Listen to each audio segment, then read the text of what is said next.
Kailangan tapon na natin to kasi magagalit sa amo pag nakita niya na ginamitan ko neto na hindi pa tinatanggalan yung wax.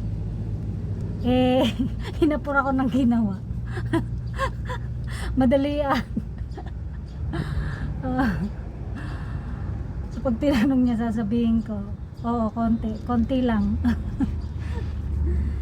Ay nako, boy abroad. Ginagawa nyo rin ba to mga kakusina sa inyong mga amo?